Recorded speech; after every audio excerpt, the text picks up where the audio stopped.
berada dalam sebuah sumbu dalam X ya, maka jangan bayangkan dia itu berdiri dalam keadaan bebas seperti ini. Tetapi mulai sekarang dimensinya bahwa manusia itu sudah berada dalam sebuah kemiringan deformasi elastis ya, sebesar delta karena ditarik oleh kekuatan yang negatif yang berasal dari setan, baik dari golongan jin maupun golongan manusia.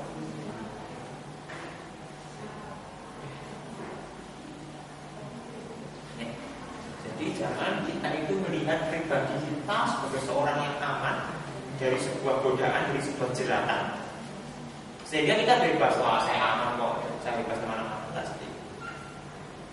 Kita itu sedang berjerat ke dalam majelis-majelis setan, sehingga dengan jeratan dari setan itu ke dalam sebuah kumpulan namanya majelis-majelis setan, kita singkat MMS ya, majelis-majelis setan. Berikutnya kita akan bekerja keras untuk setan. Berikutnya kita akan bekerja keras untuk masuk neraka. Jadi kalau ada orang yang bekerja keras untuk masuk surga, saya ulangi lagi sebenarnya, maka lebih banyak lagi orang yang bekerja keras masuk neraka. Dicampur. Berat. Berapa banyak orang yang kemudian menginfakkan hartanya untuk sterilisasi? Berapa banyak yang kemudian demo besar-besaran untuk mendukung Miss Universe, termasuk Fajri? Oh enggak ya? Dan membebaskan diri dari ikatan setan. Bagaimana caranya? Ikatkan diri kita dengan ikatan-ikatan yang baik. Ya, jadi nanti mau nggak mau kita jadi baik. Nggak ada pilihan lain. Nggak mau kita jadi baik.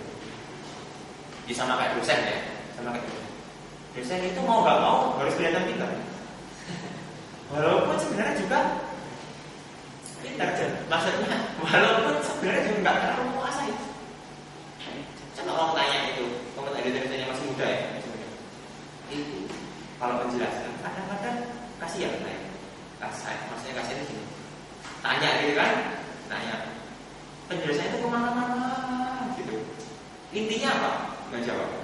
Intinya nggak jawab. Ya, tapi tahu lah sebagai seorang yang tahu. Jadi kalau kita itu tanya dosanya itu putar-putar jawabannya, jangan dikerja. Kasihan. Yes. Ini adabnya. Kalau kamu ini berat.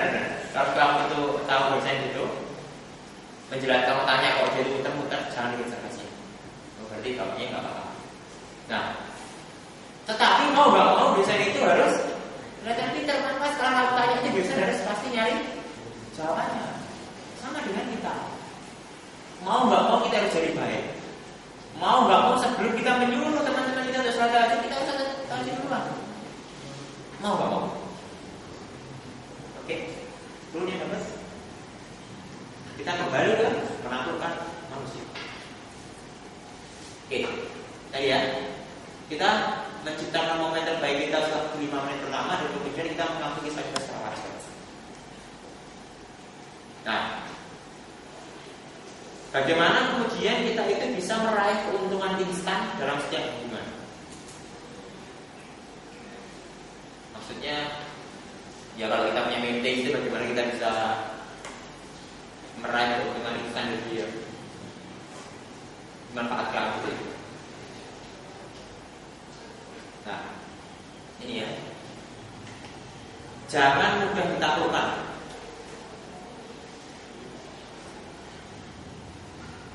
Kalau jadi ceweknya, cerita saya dulu. Mbak, saya kasih tahu ya mbak-mbaknya. Mbak-mbaknya itu, sadarilah mbak-mbak itu sebagai sebuah sebongkah daging segar yang kemudian itu dikerumuni oleh macan-macan kelaparan. Ya, yang di depan-depan mbak-mbak itu macan-macan kelaparan. Tuh. Benar ini campan nih bapaknya 2012 ya. Ini bapaknya kemarin 2011 2012. Put, bapaknya 2011. Ada 2012 ada? Ada, 1, 2. Oh, Majid 2012? Oh enggak. Oh banyak, nah kasih tahu ya 2012. Nah, kasih tahu. Ini kisah nyata. Mas Fajri maju contoh. Saya kemarin itu main-main di Dispro ya. Dispro. Kita tahu Dispro itu LDC-nya nggak maju, sama sekali nggak maju. Tapi ada di sana. Perkembangan dakwah juga tidak lebih baik daripada Siska. Oh, jangan ini Mas.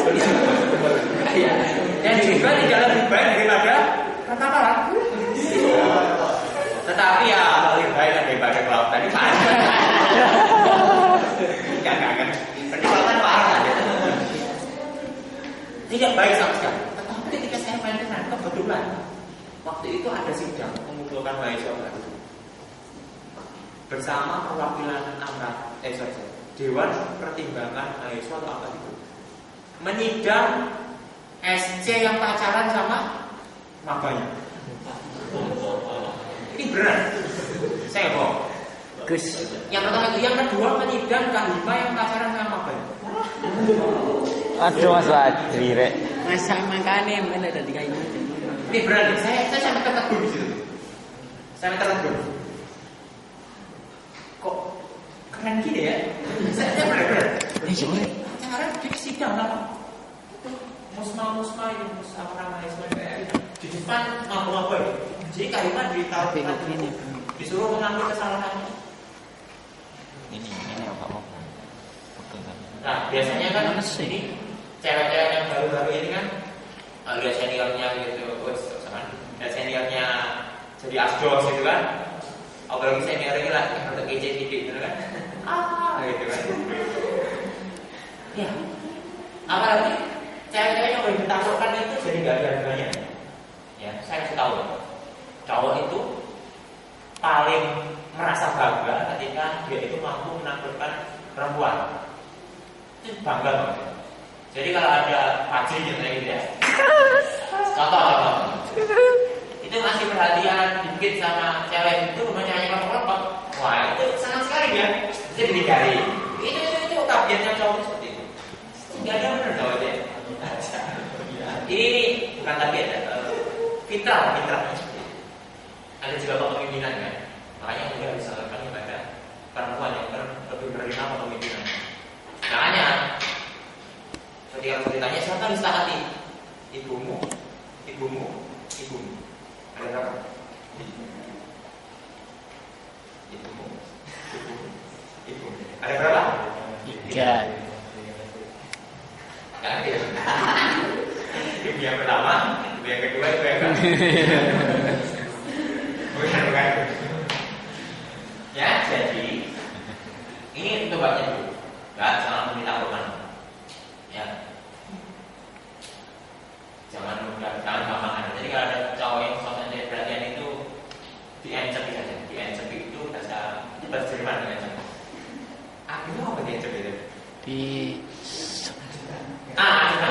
Acuh. Udah tahu kalau mau brand saya. Ya. Ini benar. Cowok itu ya.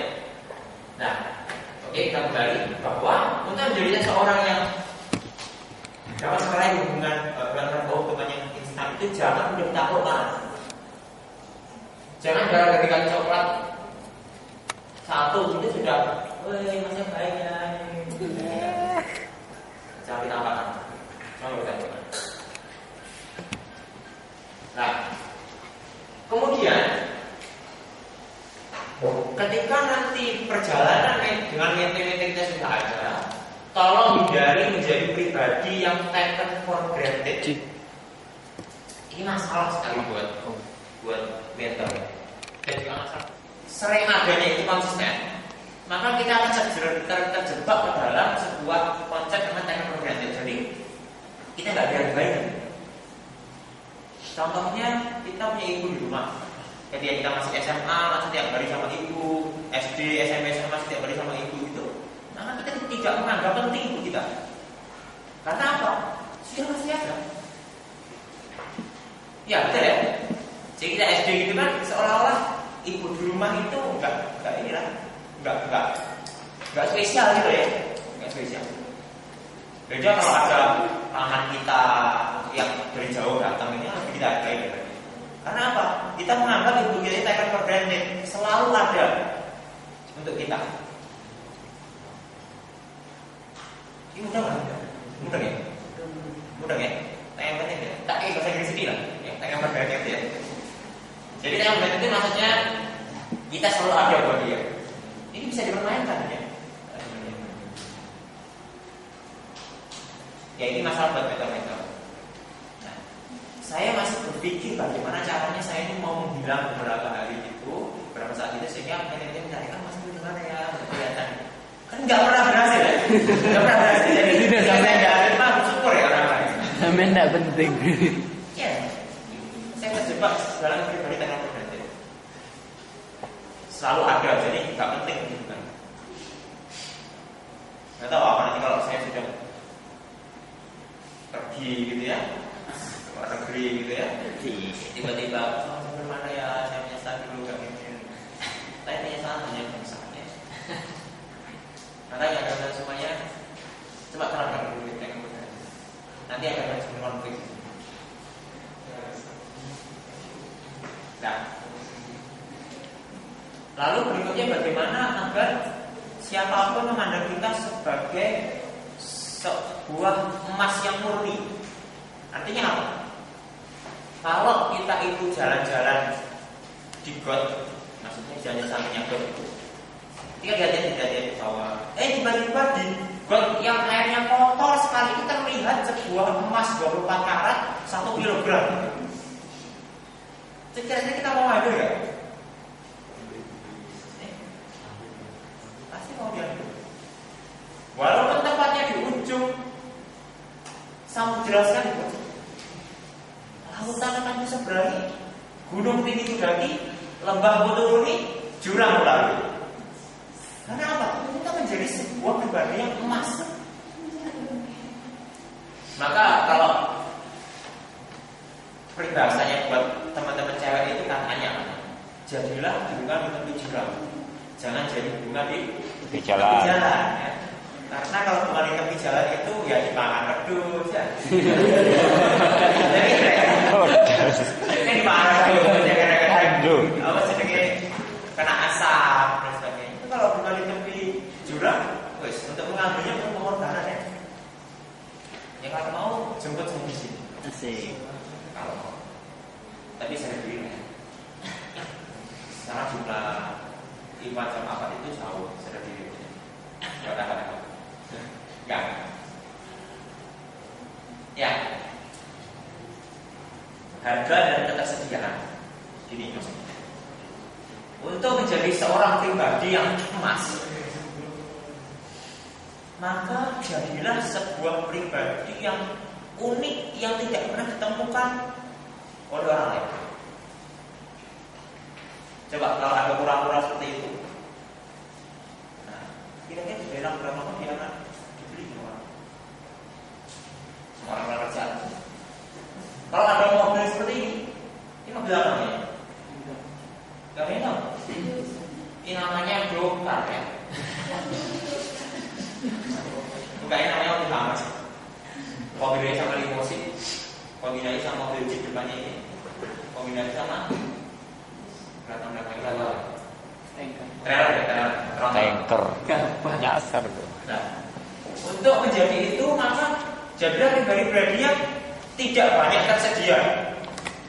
Kami cari di toko ini nggak akan ketemu. Di toko besi maksudnya nggak akan ketemu. Kami muter se Indonesia nyari mobil ini nggak akan ada. Karena memang tidak banyak tersedia. Maka harganya pun terserah yang menyediakan. Harga mobil ini biasanya 100-200 juta. Oh ini saya pasang harga 25 juta, 24 miliar. Mau nggak? Mau. Karena apa? Dia memiliki sebuah barang yang tidak pernah tersedia. Nah, jadilah pribadi yang ketersediaan itu terbatas. Kalau saya ini pengen apa namanya? Tanya kalkulus. Saya pasti langsung ingat Mas Fajil. Karena seperti integral. Kalau saya ini pengen bayar utang, nah, pasti saya ini langsung ingat Mas Juli, misalnya. Dan Maksudnya saya utangnya ada. Iya yang utang. Ya. Jadi orang-orang yang ini loh, terbekas dalam benak manusia. Kalau dosen itu dengar nama siapa dia? Ansori gitu ya. Langsung terbangun Ansori itu sosok yang sering tidur. Contoh. Ya maka kalau seandainya ketersediaannya itu sedikit maka harganya akan mahal. Makanya kenapa mobil-mobil sport itu harganya miliaran rupiah. Beda dengan Avanza serinya gitu ya. Karena Avanza-nya itu mass produce. Dia itu dibeli secara massal. Sedangkan mobil-mobil sekelas Maxi itu nggak dibayar produksinya. Makanya harganya juga kadang-kadang kualitas sama, kadang-kadang. Nah, ini yang kemudian perlu kita cermati kemudian. Untuk sekedar presentasi di depan kelas atau untuk sekedar ngomong di depan umum, ini yang harus kita perhatikan. Bagaimana bertampil tenang, percaya diri dan terkendali dalam situasi apapun. Ya, jangan sampai kemudian kita disuruh presentasi di depan kelas di hadapan teman-temannya sendiri itu tiba-tiba di depan keringat dingin muncul. Terus kemudian grogi, ngomongnya itu bergetar, ya. Mulutnya keluh gitu ya, rambutnya berdiri, keren gitu. Dan gimana caranya? Nah, kalau mau presentasi, kalau mau ngomong di depan umum, kalau mau menemui orang-orang yang kira-kira membuat kita grogi, hindari makanan dengan glukosa instan. Eat statis. Kenapa? Karena glukosa instan ini akan langsung diserap oleh tubuh, sehingga dia punya energi yang instan gitu. Ketika masuk ke dalam tubuh kita langsung diserap oleh darah, langsung jadi energi, tidak dicerna dulu. Makanya dia akan menimbulkan gerakan-gerakan yang tidak perlu dalam tubuh kita. Tapi kalau duduk ya, kadang nggak perlu. Jadi mungkin namanya dia ngomong sambil kakinya itu ada di tukang jahit, jadi terus ya, mana tukang jahit obras terus gitu ya. Ada kemudian nanti jadi terus ya apa gitu. Ada kemudian nanti dia gerakannya itu jadi salah tingkah dan sebagainya. Itu karena dia mengonsumsi makanan-makanan yang instan glukosanya sehingga langsung diserap tubuh. Itu tipsnya kalau presentasi. Kalau menurut saya, makanannya berat, semen, batu bata. Enggak, makanan yang berat itu maksudnya ya nasi, ya makanan yang butuh pencernaan. Ini tipsnya. Saya nggak tahu ini, mbak-mbak ingin bilang itu nggak tahu belum tipsnya. Sehingga waktu dulu presentasi TA itu nggak grogi. Oke. Ini simulasi tes penting untuk mengecek apakah benar-benar orang ini sudah membuat kita, sudah kemudian kita melakukan dia atau belum. Saya tahu ini tes pentingnya nggak saya ambil semua gitu, beberapa. Ya. Cek apakah dia benar-benar jujur. Nah, jadi kadang-kadang kita harus mengecek orang-orang kita mau tampilkan itu sudah benar-benar dia jujur sama kita nggak? Jangan sampai ketika di tengah jalan kemudian cinta bertemu sebelah tangan, atau kemudian kita sudah menurunkan tangan dia malah berpaling kepada kita. Dia itu maksudnya maintain dengan kita. Sekali lagi, kita harus mengecek apakah dia berbicara atau enggak. Sudah pernah lihat bagaimana cara membela orang itu bohong atau enggak? Sudah pernah lihat? Ini salah satu kesalahan mahasiswa Dia tidak disadari dan dosen sudah menguasai ilmu. Kalau kamu itu bawa sama dosen, harus tahu caranya bawanya. Beneran. Maksudnya ini kalau saatnya kamu di presentasi atau kemudian itu asistensi ditanya itu, kalau kamu mau menghindar dari pertanyaan yang menyudutnya harus tahu caranya. Contoh, orang kalau ditanya itu bohong, salah satu indikasinya itu jawabnya lama. Padahal pertanyaan tidak sulit. Contohnya, tadi makan apa?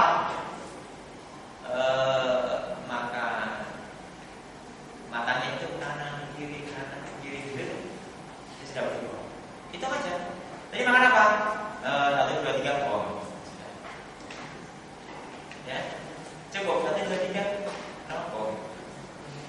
Nama itu. Yang kedua, orang bohong itu dirinya sendiri itu akan merespon bahwa dia nggak mau bohong. Maksudnya gini, dari tatapan mata kita, dari gerakan tubuh kita itu akan mengindikasikan orang itu bohong. Orang yang bohong itu biasanya menutupi salah satu bagian diri. Kamu tadi habis dari mana? Enggak, saya tadi dari menyilangkan kaki atau mengubah gerakan tubuhnya. Itu salah satu indikasi dari bohong. Ya. Atau menghindari tatapan mata. Terus salah satu indikasi dari bohong. Ya. Ceringat sendiri gitu lah, ya masih bohong. Hanya kalau kamu nanti mau bohong sama dosen itu, bohongnya itu. Dari mana kamu tadi? Di siapa sekarang di sini? Tapi saya bisa dari mana kamu? Saya dari Goro. Sorry. Dari ketemu dosen si A. Contohnya. Tapi dosen itu tidak perlu banget. Gini. Dulu waktu kasusnya siapa itu yang Miss Indonesia waktu di luar negeri dia itu pakai yang tidak seharusnya dipakai. Itu pakaiannya orang hutan yang dipakai sama dia. Chandra Winata ya? Nadine Chandra Winata ya? Ketika Nadine Chandra Winata itu kena kasus, kemudian kementerian menteri yang ngurusin perempuan apa ya? Yang gitu-gitu. Perdagangan bukan? Pemberdayaan. Bukan yang ngurusin Miss Universe, Miss Indonesia gitu. Mustika Ratu. Pariwisata ya? Oh berarti Miss Indonesia itu pariwisata ya? Ya, menteri itu lah pokoknya itu sebelum ditanya sama wartawan, dia itu ngambil wartawan dulu, panggil wartawannya, kira-kira nanti pertanyaan wartawan itu apa ya? Disuruh nulis. Baru dia pikirkan sama-sama. Makanya kenapa kalau seandainya orang itu sudah menyampaikan salah itu di wawancara tetap kelihatan benar, dia sudah tahu apa yang mau ditanya, sudah disiapkan jawaban.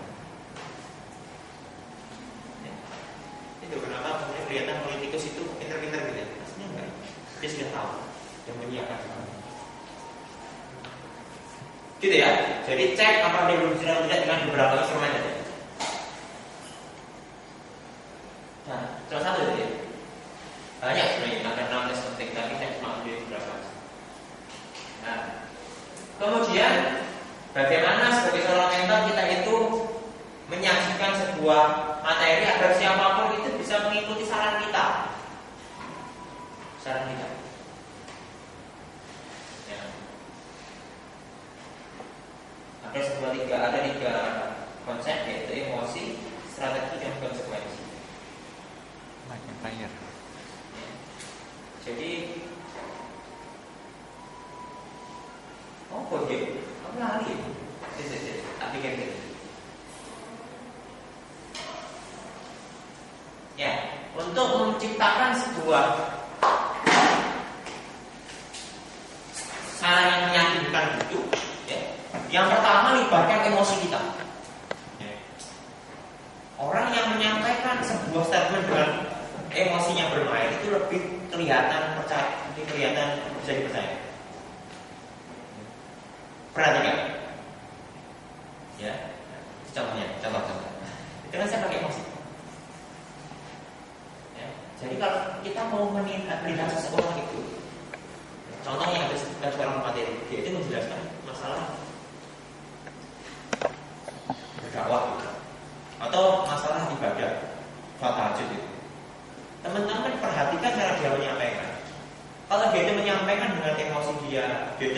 menggambarkan oh saya seperti ini, sebagian seperti ini. Jadi menyampaikan itu dengan emosinya dia, maka dia sudah pernah lakukan. Makanya kenapa kalau orang itu menyampaikan apa yang dia belum pernah kerjakan, itu menyampaikannya ragu-ragu, itu kelihatan. Nah, jadi menjadi calon materi itu juga perlu trik untuk membohongi orang itu gimana caranya biar dia kelihatan. Oh, saya hormati lapor, jadi bagaimana cara membungkusnya biar diterima. Nah, libatkan emosi dalam penyampaian. Teman-teman, saya minta. Contoh. Besok pagi kumpul di sini jam 7. Pakai emosi. Atau kemudian teman-teman semuanya, saya mohon maaf karena tadi kucing saya meninggal sehingga saya telat. Pakai emosi. Makanya kalau pengkaderan itu masuk ya, karena pakai emosi. Maka dikumpulkan itu evaluasi gitu ya, dibuat seolah-olah itu emosinya kena semuanya marah semuanya gitu. Yang bingung yang dimarahin, saya nggak ngerasa dimarahin gitu. Tapi emosi sekali. Libatkan emosi dalam berbicara. Yang kedua, buat strateginya. Emosi, strategi dan konsekuensi. Buat strateginya. Strategi saran kita.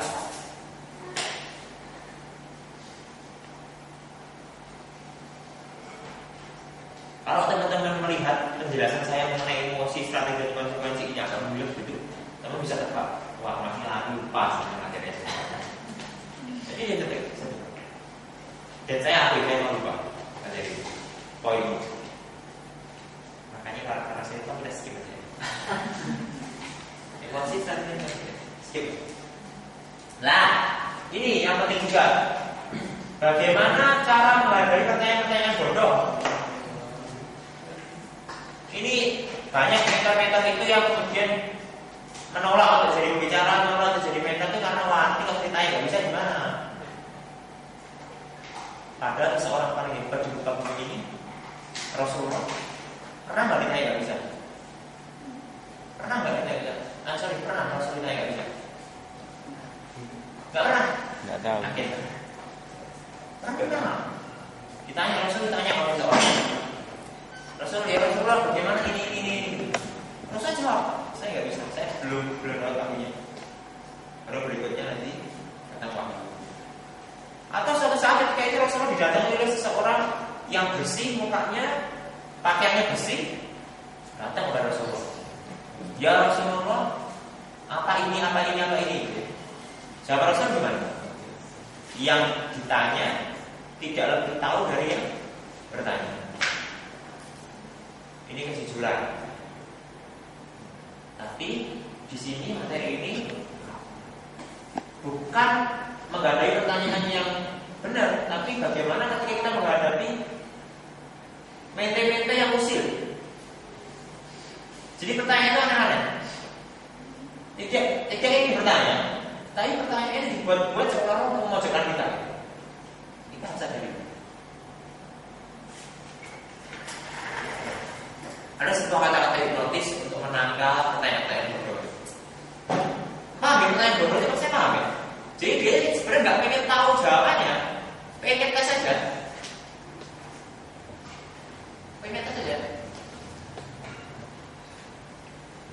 Ya, jadi kalau kita menemui mente seperti itu, kita balikkan statement dia. Sebentar. Pertanyaan kamu tadi itu ada yang salah kelihatannya. Contohnya itu. Atau kemudian contohnya kita tanya, Mas, dari pernyataan Mas itu kira-kira sebenarnya bagaimana sih tentang hakikat syurulatul Islam namanya? Terus saya jawab ceritanya. Coba dengar. Habis itu tolong ciptakan momentum sebentar. Mungkin sebentar. Kamu lupa ya? Tadi kita sudah menjelaskan seperti ini. Nah, itu salah satu contoh bagaimana kita membalikkan sebuah pertanyaan yang bodoh. Saya ini pertanyaan bodoh, kalau pertanyaan yang tahu.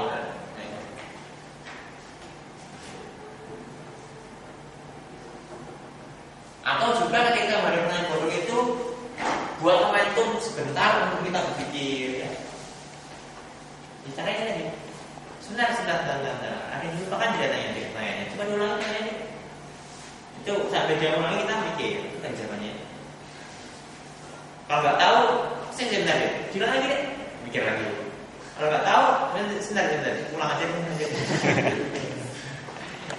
Tanya gue. Nah, ini slide saya yang kedua terakhir. Slide yang terakhir itu ini yang saya wanti-wanti kepada teman-teman SMP dan juga teman-teman semuanya. Tolong gunakan ini untuk kecuru, untuk jalan-jalan benar, bukan jalan-jalan percobaan ataupun jalan-jalan kebalikan. Teman-teman semuanya, sebenarnya apa sih? Mengapa kita itu kemudian harus mempelajari ilmu komunikasi, mempelajari sebuah ilmu bagaimana menyampaikan sesuatu? Kita tidak ingin membohongi atau merekayasa bagaimana orang itu menerima yang kita buat seperti itu. Tetapi bagaimana kita itu menempatkan apa-apa yang kita sampaikan itu pas dengan apa yang dia pahami. Jangan sampai gara-gara dia tidak tahu cara-caranya itu, mente-mente kita itu belum sudah menjudge kita jelek. Belum sudah kita sudah terfitnah. Rasulullah itu dibenci bukan karena Muhammad, bukan karena Muhammad bin Abdullah. Kalau Muhammad bin Abdullah yang tampil, semua orang mendukungnya, semua orang menyukainya, semua orang mempercayainya, bahkan dia mendapatkan gelar Al-Amin. Tetapi begitu Muhammad bin Abdullah itu mengajak orang-orang itu untuk mengakui dia sebagai Rasulullah, maka orang-orang menjadi berpecah belah. Maka Rasulullah itu dibenci bukan karena Muhammadnya, tetapi karena Islamnya. Maksudnya apa? Jadilah kita ini sebagai seorang mentor, jangan sampai menjadi fitnah buat Islam kita sendiri. Ya kalau ditanya sekarang kan, kira-kira di Indonesia ini mayoritas 80% umat Islam ya. Yang korupsi siapa? Umat Islam. Yang kehilangan sendal di masjid siapa? Umat Islam. Yang nyolong siapa? Umat Islam. Gak mungkin orang Islam jauh dari gereja. Yang bodoh siapa? Umat Islam. Yang penampilannya gak karuan siapa? Jadi sebagai seorang mentor, jadilah pribadi yang sangat baik, sehingga orang-orang itu tidak menerima dakwah kita itu karena memang dia tidak mau menerima Islamnya, bukan karena kita. Ya. Seorang sales itu tahu sales ya? Pernah tahu sales? Oh. Sales yang apa namanya keliling buat jualan barang-barang itu. Coba kita lihat penampilannya, rapi ya, pakai dasi, rambutnya disisir yang benar, ya. Pakai minyak dan sebagainya, pakai sepatu pantufel gitu kan. Dan kenapa? Karena dia ingin menutupi kekurangan dari barang-barang yang dia tawarkan tadi. Sedangkan sebagai seorang mentor, kita itu berjualan, menawarkan dinul haq, Islam yang sempurna, yang tidak ada cacatnya sedikit pun. Maka jadilah penawar-penawar Islam itu, orang-orang menawar Islam itu, orang-orang yang berusaha semaksimal mungkin untuk tidak cacat dalam hal penampilan, dalam hal berbicara, sehingga mudah-mudahan hidayah itu bisa tersampaikan lewat lisan kita. Itu saja mungkin yang bisa saya sampaikan. Sebelumnya saya kembalikan ke Ikram ya, untuk mungkin tanya jawab atau kita tutup. Kurang lebih maaf, saya akhiri dulu. Alhamdulillah, assalamualaikum warahmatullahi wabarakatuh.